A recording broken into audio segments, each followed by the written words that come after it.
Why can't they keep up with us? They're old, Eva. I'm tired. We've been walking for such a long time. I know, my dearest. We will rest soon. Let's go a little further in.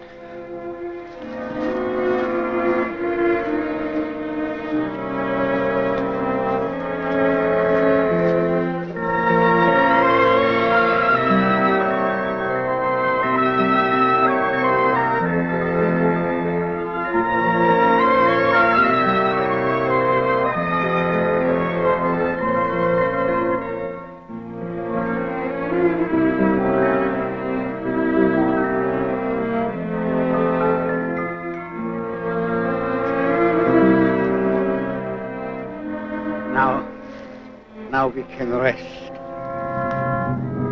Well, I guess that's as far as they can go. It'll have to do.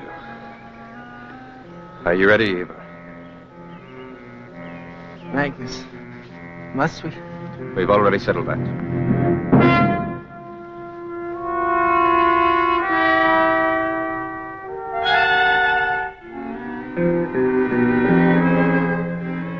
No.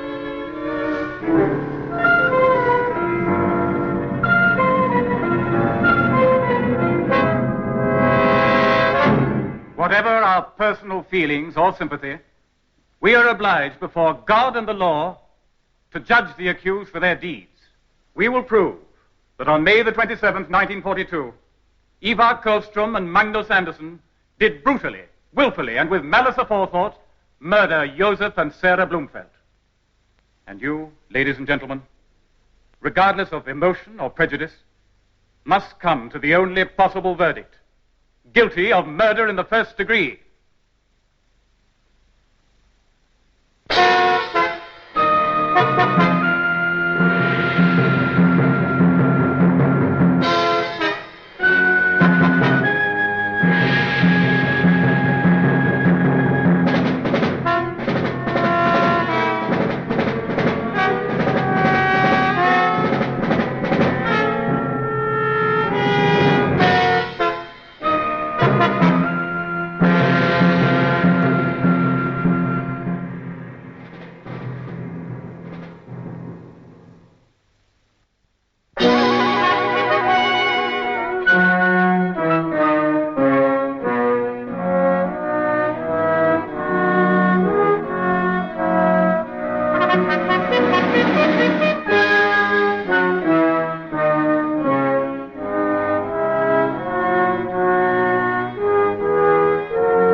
Chief Newson, were the police able to make a positive identification of the victims?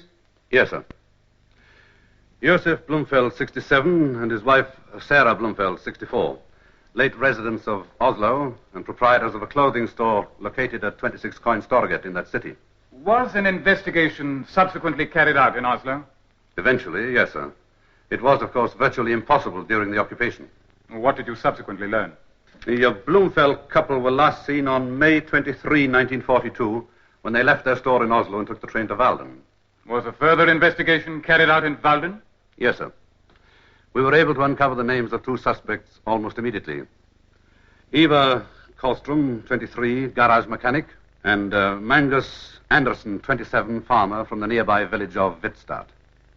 Were the suspects examined? Yes, sir. They freely confessed to the killing of the Blomfelds. They both gave separate but identical accounts. On October 1, they signed full confession. Your Honor, we would like to point out for the record that while the confession was signed freely by the accused, they maintain now, as they did then, their innocence of all wrongdoing. So noted, Mr. Fredrickson. Proceed, Mr. Jonsberg. Mr. Newson, were you ever able to locate any of the victims' next of kin? No, sir. To our knowledge, there are no surviving members of the Blomfeld family. They were, of course, like the Blomfelds of the Jewish faith, and all were apparently liquidated in the German concentration camps during the occupation. One last question. Were the police able to assign a motive to the alleged crime? Yes, sir. We were. Theft. It's a lie. But it's a lie! court warns the accused that any further outburst of this kind will be met with forcible restrainment. We apologize to the court, Your Honor. Proceed, Mr. Jungsberg. Mr. Wilson, were any valuables or other personal effects found on the victims' bodies? No, sir. Nothing at all. I show you this gold pocket watch and ask you if you recognize it.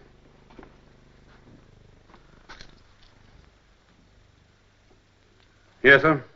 It was in the possession of the accused, Ivar Karlstrom, when he was arrested. Would you please open the back of the watch and read the inscription to the court?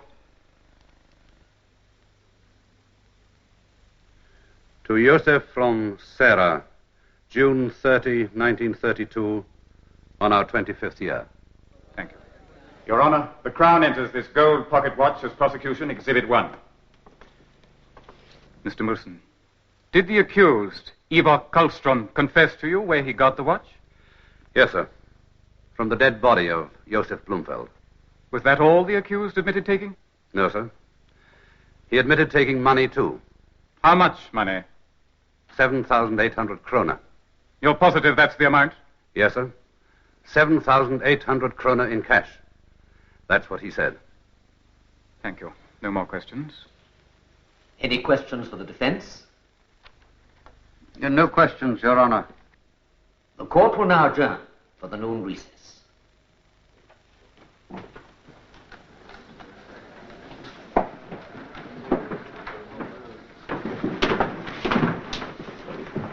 I'll ask you one last time.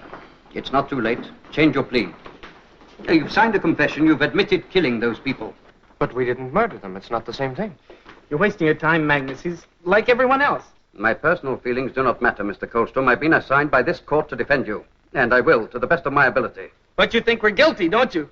If you'll keep calm and listen to me, I'll try to explain it. The truth in your minds and the truth before the law are two entirely different things. This incident took place during a time of war, an occupation when killing was often the only way to stay alive. Even so, not every killing was justifiable. But you weren't there, so how do you know? I mean, to decide such a terrible thing just like that. I mean, right or wrong, life or death, like that. Mr. Anderson, deciding between right and wrong is something we all have to do every day of our lives. Why don't you take my advice? Plead guilty. That will get you out of the hands of the jury. The magistrate is sympathetic. He can recommend a light sentence. We don't want a light sentence. We want to know that what we did was right. And we want them to say so. Mr. Anderson. That's all. Mr. Fredrickson.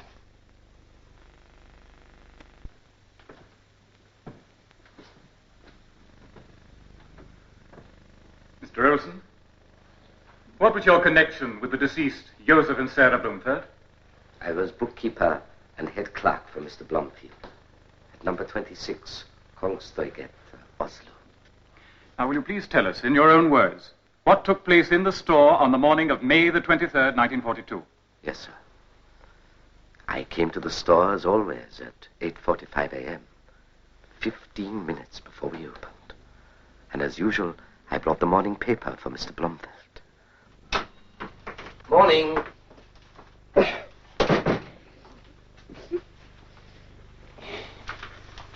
Mr. B, is there something wrong? Is there something wrong, Mr. B? Johan. Our son Karl. The Gestapo. He is.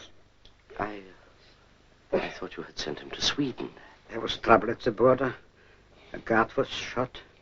Karl and the resistant guide who was to smuggle him through were identified before they escaped.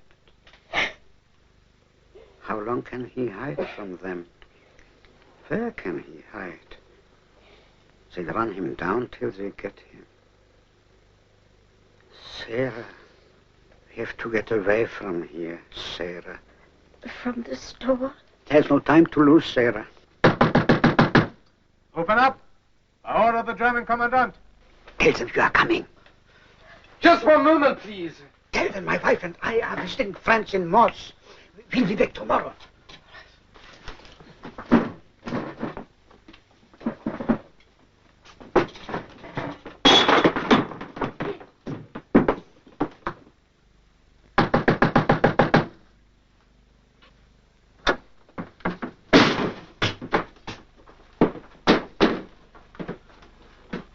Blumfeld.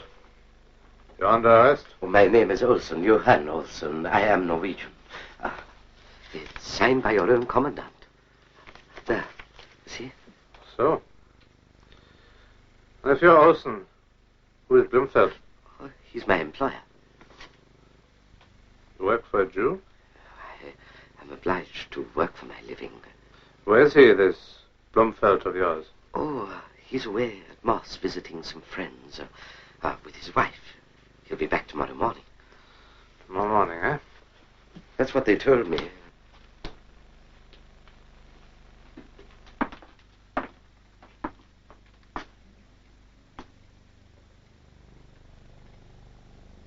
What's this? When you knocked, I was just making some tea and I dropped the teapot. Listen, Norwegian. We can wait here till tomorrow morning, or we could let you wait here for us. But if your Blumfelds are not here when we call tomorrow, we shall have to take you instead. Verstehst du? Yes.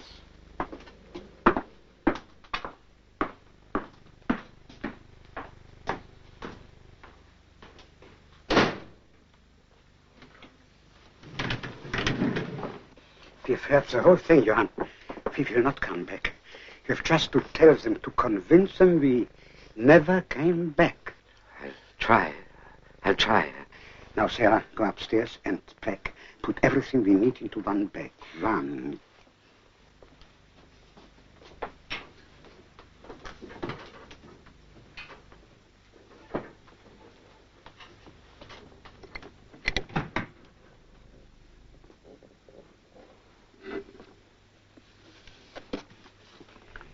This is for you, Johann. It's a bill of sale for the store. I've drawn it up some time ago. The name of the purchaser goes into that small square. The Germans may decide to confiscate the shop as Jewish property. If they do, then write your name into that square and you'll be the legal owner. Don't think it will ever happen. See this, Johann? This is what men spend their lives accumulating. Nobody really knows why, so we invent excuses. It's for our child's future, an emergency. Our child's future. Let's see, it's upon any help in getting across the border. You need working capital? There are 15,000 kroner.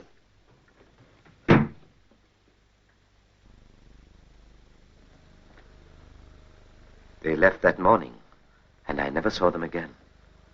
I never knew what happened to them until now. What happened to the store, Mr. Olsen? The store? I still have it, and the bill of sale. No one has ever questioned my right to it. Mr. Olsen, do you know how much money Mr. Blumfeld had on him when he left Oslo? Yes, I had done the accounts the night before. There was 130,000 kroner in the safe. He left me 15,000, and he took the rest with him. In other words, he took 115,000 kroner with him when he left. Yes, that is the amount precisely. I saw it with my own eyes.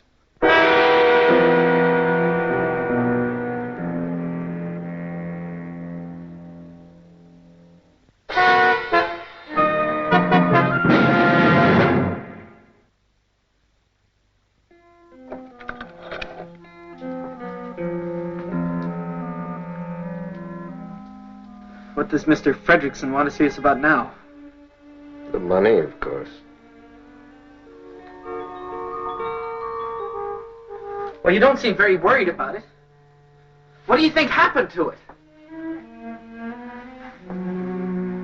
7,800 kroner. That's all there was, Magnus. I swear it. I believe you. I thought you were looking at me as if... I was just trying to see you the way the jury sees you. You look guilty, Eva. Do you know that? I can't help the way I look. Eva, do you feel guilty? Yes. I can't help it. When I was sitting there in the dock, I felt... You know something, Magnus? we had to do it now. Not 5 years ago, but now. I wouldn't. I couldn't. But could you? Yes. How? Tell me.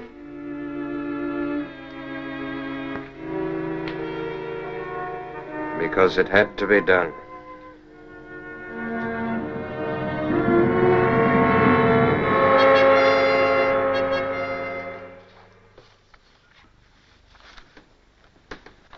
Reverend Hansen, you were acquainted with the accused, Colstrom and Anderson.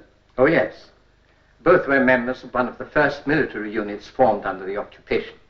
Ivar Colstrom was not the only member of his family engaged in espionage work, was he? No. The eldest brother, Gustav, was involved in the smuggling of arms. Another brother, Peter, was a vital link in the intelligence exchange between Norway and London. He also volunteered as a refugee guide. And what happened to Peter? It was on May the 22nd, 1942, while guiding 3 refugees across the Swedish border, when he ran into trouble. One of the border guards recognized him, and Peter was forced to shoot him.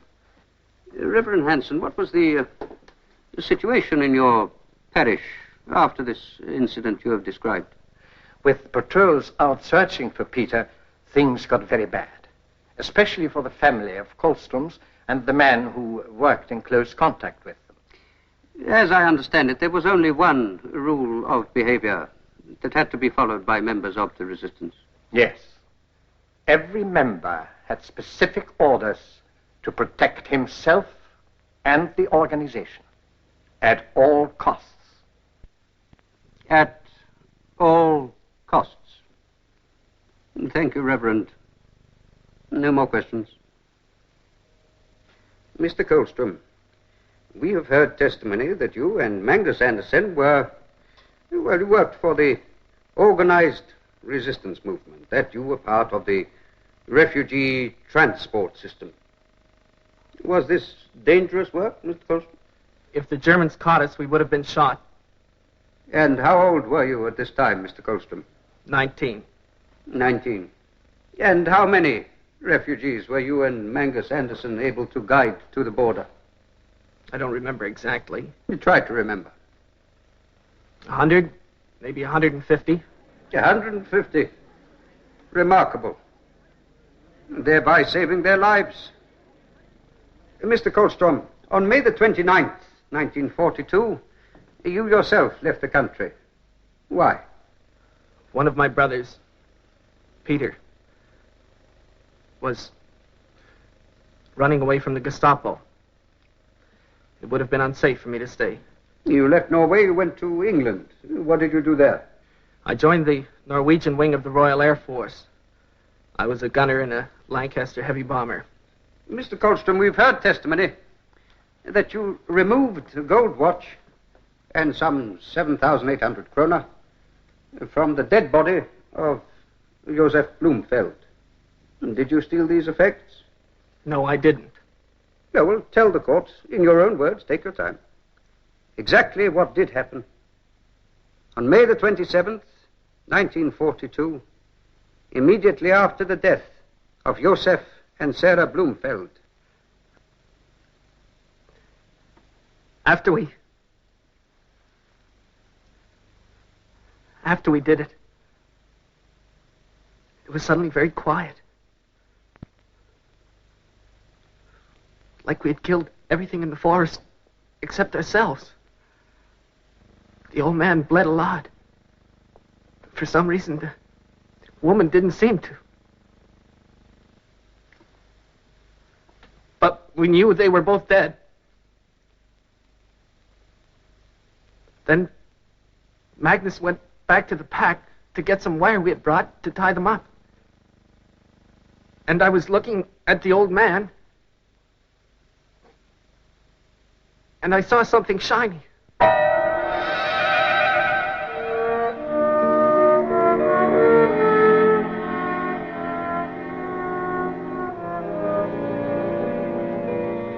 Keep it if you want to.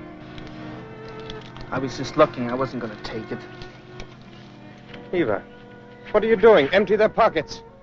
We can't leave anything that could identify them.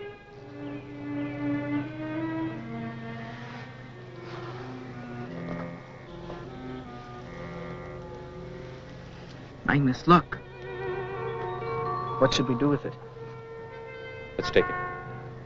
You mean keep it? We may need it later. It isn't stealing, is it? I never stole anything in my life. No, and you never killed anyone before either.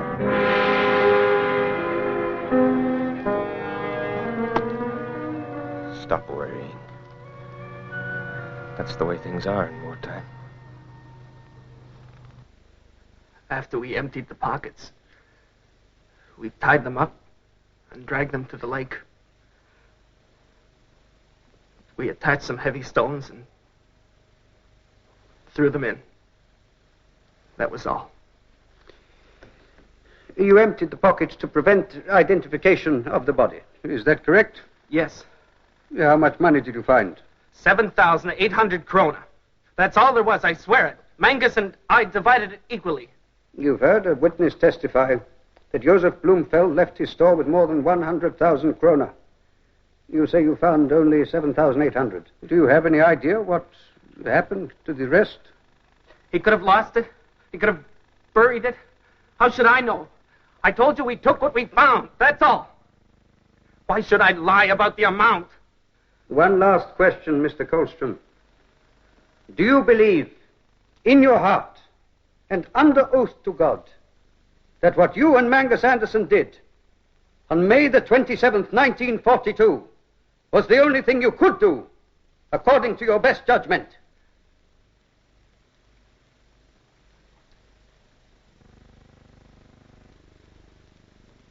Yes. No more questions? Now then, Mr. Colstrom, let's set aside for the moment the amount you stole from Mr. Blumfeld. You admit that you did take some money and a watch, don't you? No. Would you speak up, please? I can't hear you. No. You mean he gave you the money? No. Then you stole it. No. You took it from his dead body, didn't you? Should we have thrown the money into the lake with the bodies? You threw the bodies into the lake to conceal the murder. You killed them in order to rob them. No! You knew all along they had the money on them. No, that's not true. That's all lies. We found the money And after. you took it without Mr. Blumfeld's prior permission. We agreed to pay them back. Pay it back? To whom? To the dead? To their families. There are no families. But we didn't know that. All right. You say you agreed to repay it. I suppose you still have the money then? No. What was that? No? No. Then what happened to it? I spent most of mine going to England during the war. And Magnus gave his to his wife. When he was arrested and sent to the prisoner camp in Germany, the Nazis made her send something every month to pay for his food. There was nothing left. Mr. Colstrom, if everything was as innocent as you claim, why didn't you report what you'd done, either to your own organization or to the authorities after the war? What were you afraid of? Why didn't you report it, Mr. Colstrom? What was the point of it? What good would it have done? It wouldn't have brought them back.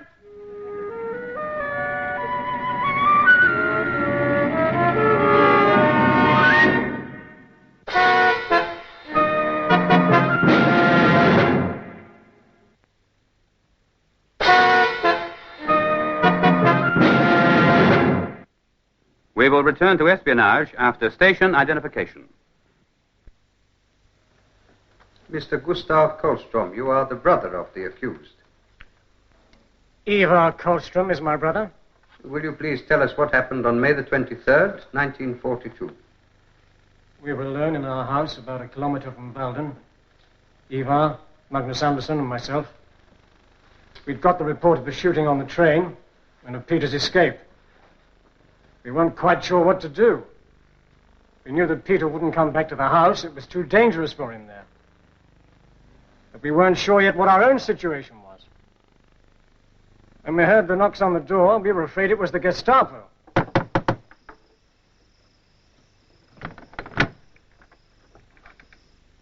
Yes? What do you want? Peter Kohlström, please. I'm sorry. He's not here right now. We are Jews. We have to leave the country.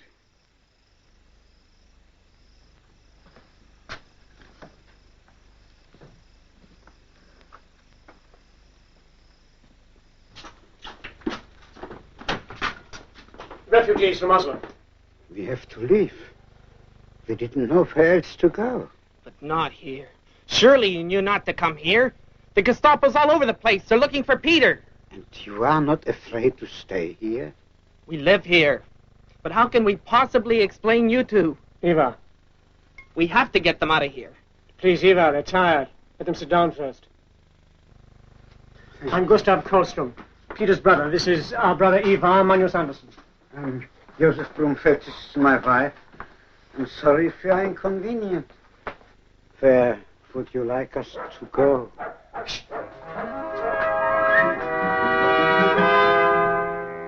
Get the lights. I'll take a look. Do be careful. Eva, go with him. What is it? We don't know yet. Maybe nothing, but we have to be careful.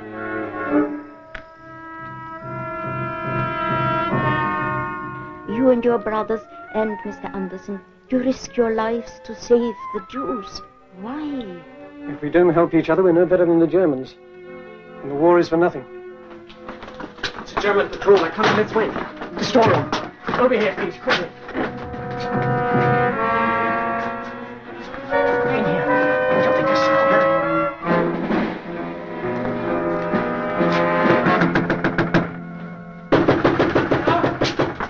Machen Sie auf!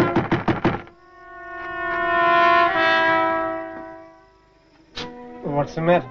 Why didn't you answer? I was asleep. What do you want?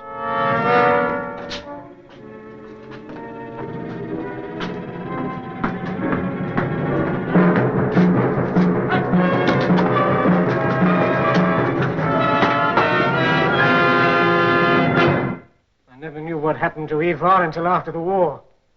3 years later. We never expected to see one another again. It's a miracle we're both alive. Why are you persecuting him? Everyone here knows his record in the resistance. He risked his life to save others time and time again.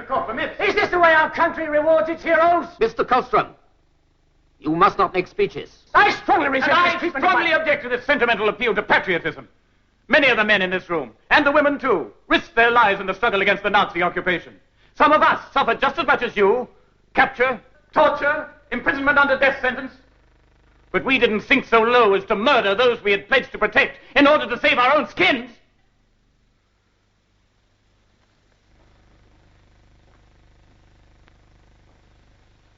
Mr. Anderson, please tell us in your own words what happened after Gustav Kohlström was arrested and taken away by the German patrol. Certainly. I called another member of our section, Knut Arneson, who brought a car and drove the two refugees, Ivar and me, to my farm, some 5 kilometers to the southeast. By nighttime, the situation inside the house was becoming very difficult. Not being able to go out, made it seem like a prison. Ivar was very upset about his brothers. Mrs. Blomfeld hardly said anything. She just sat in one place most of the time, as if she were waiting for a train that was late.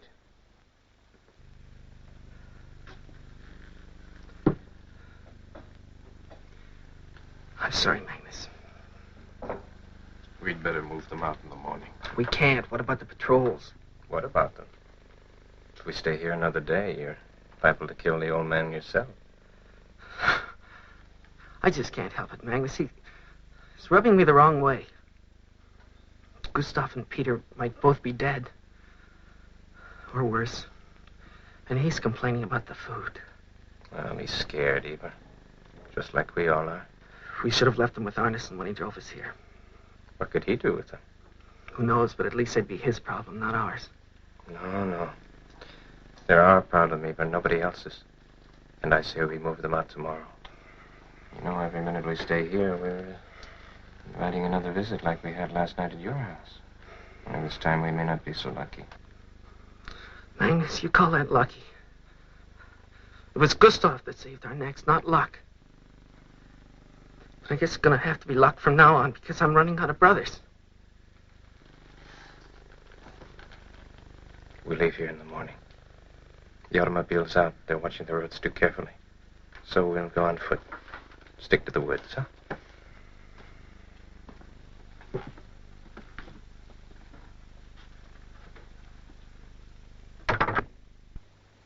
And then you, Eva Kohlstrom, and the Bloomfield couple left your farm on the morning of the 25th. Yes.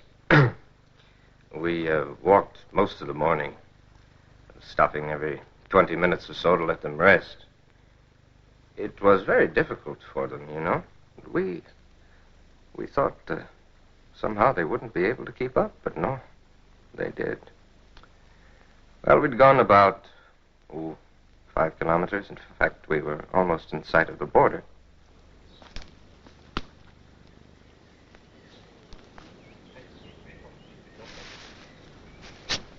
Come here. Wait here. Shh, come on. Shh. Listen. It's a patrol. They're coming this way. We'll have to run for it. How can we run? Get the blanket out. Hurry. Over here. Come on. Quickly now. Come on. Come on. Lie down. Down. Side by side. Diagram quickly. Be all right. You do what I say. Without arguing.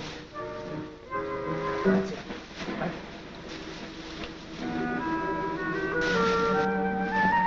Suffocate.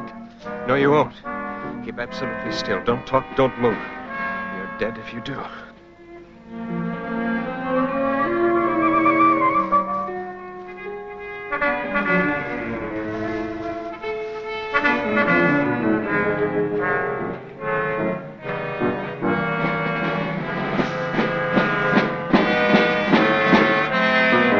Okay, let's go.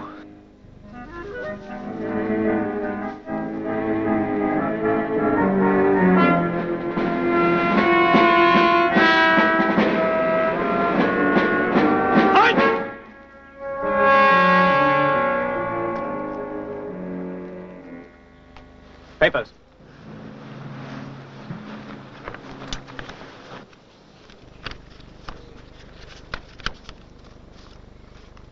Kohlstrom. Yes, You know Peter Kohlstrom? he's my cousin. Have you seen Peter Kohlstrom? No.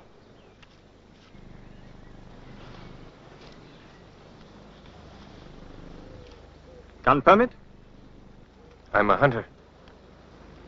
But how will I work?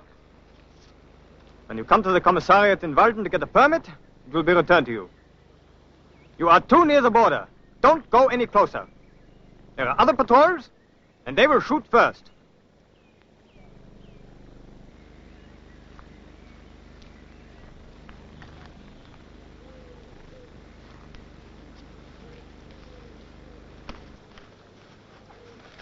What do we do now? How do I know?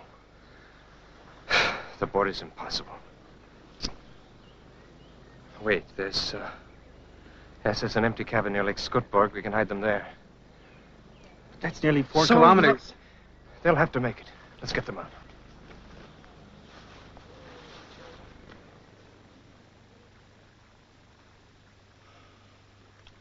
They're asleep.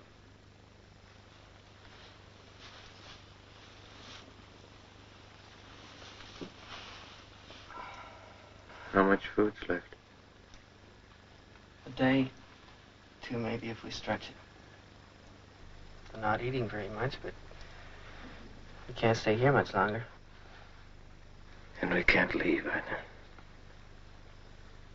We can try and get back to the border again, can't we?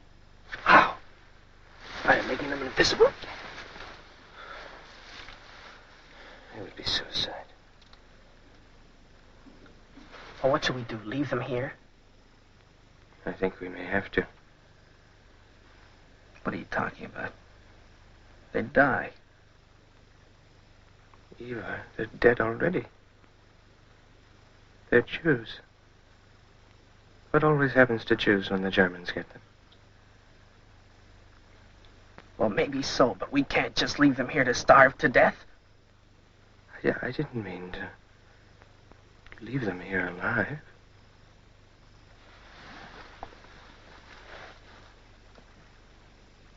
We can't do that. Listen. They'll be killed anyway. It's hopeless. Now think, will you? Just think. Do you know what the Gestapo will do to them to make them talk? Look how much they know about the organization. Names, escape routes. Do you know how much they'll suffer before the Germans kill them? Do you?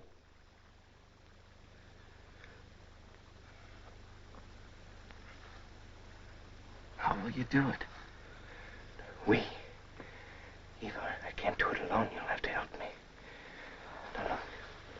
The lake is only a few hundred meters from here. We could take them, you see, and weight them down and put them under.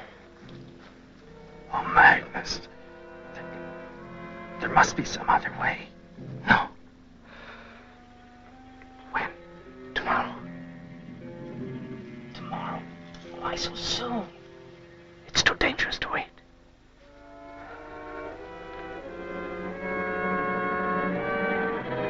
Look.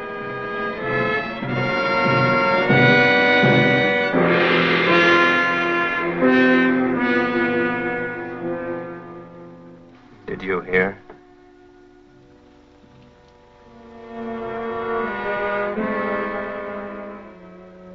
I'm sorry.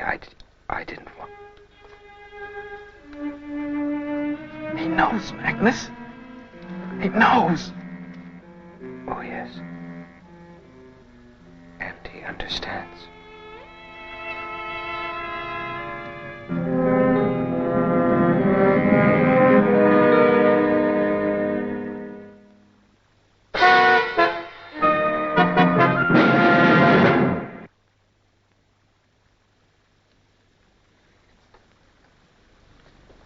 We started early the next morning. We said nothing to the old people, but we were going away from the border. We walked for a very long time, trying, I suppose, to avoid doing what we had decided to do.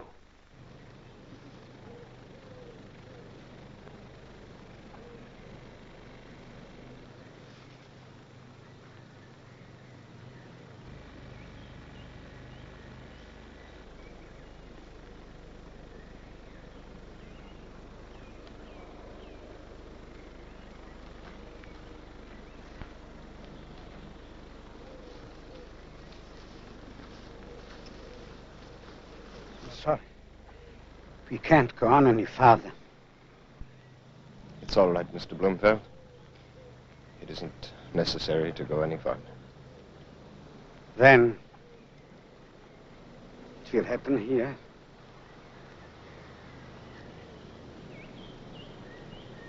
Mr. Anderson,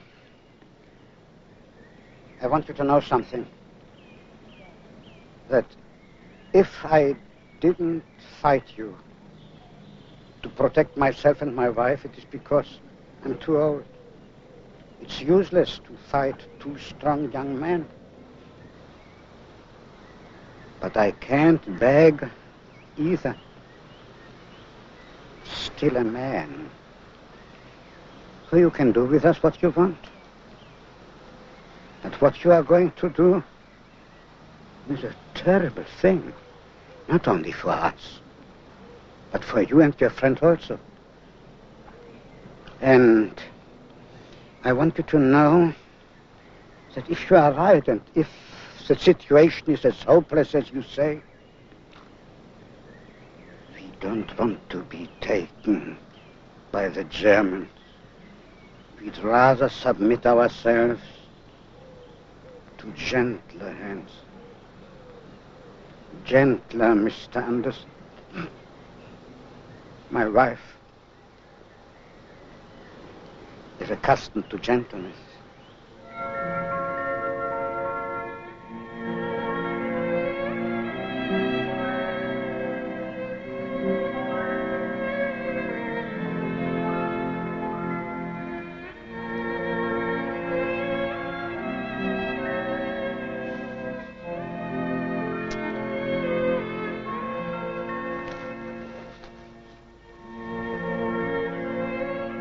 When we get to Sweden? No, we won't get to Sweden, I know that. But of course we will.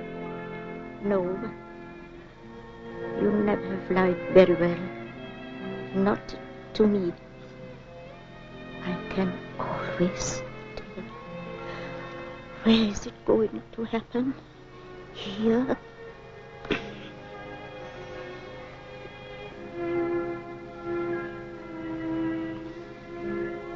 Are you afraid? Yes, of course. We are both afraid. Yes. Are you ready, Eva? Magnus, please don't. Remember what I told you to do? Both of them at the same time.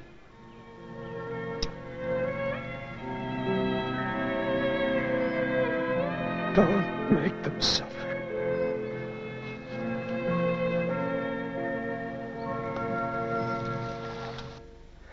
We killed them as quickly and as painlessly as we could. There was no gentler way. I don't think that they felt anything. There was nothing else we could do. Nothing. No more questions?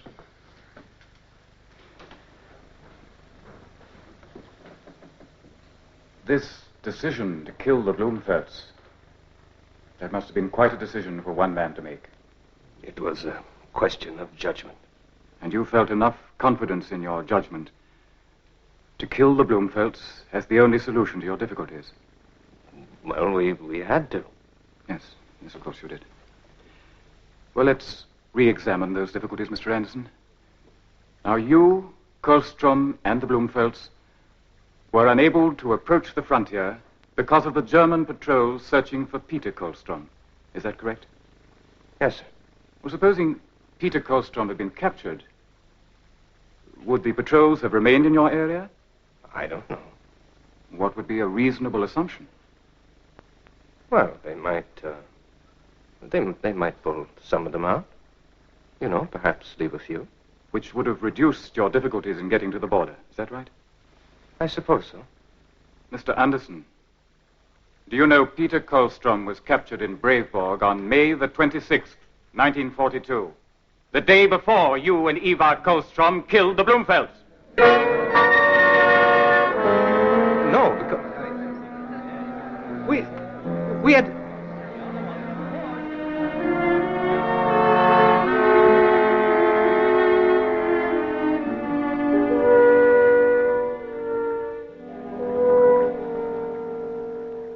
We're not asking you to forgive a crime.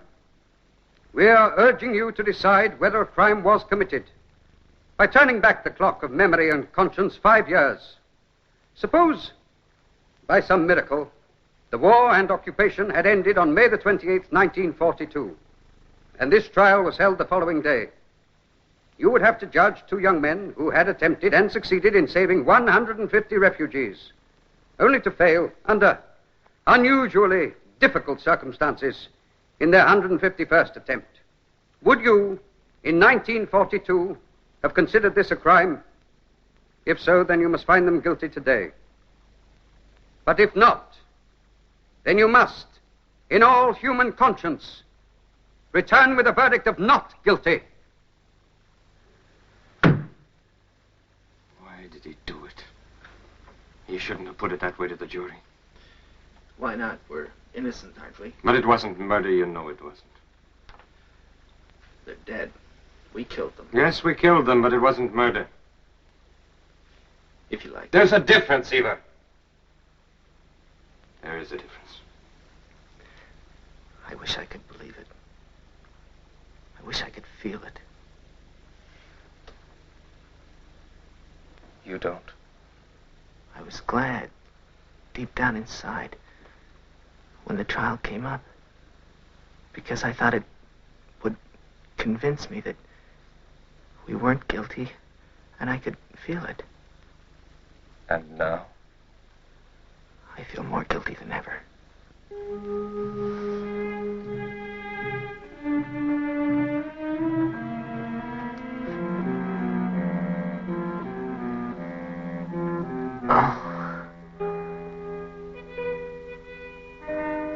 Then I'm the guilty one.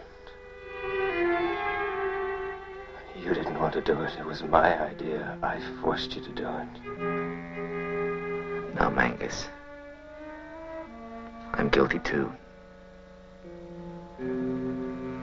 For allowing myself to be forced. I mistook the human feelings that God put inside of me for weakness. We're both guilty.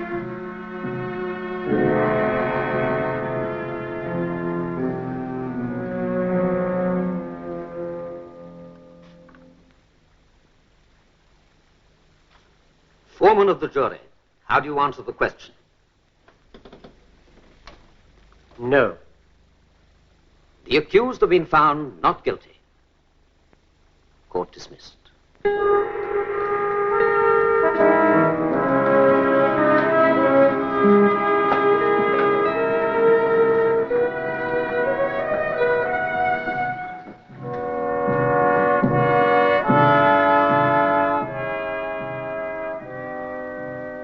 You shouldn't have done it, Mr. Fredrickson.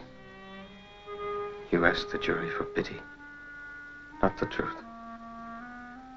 Now we'll never really know.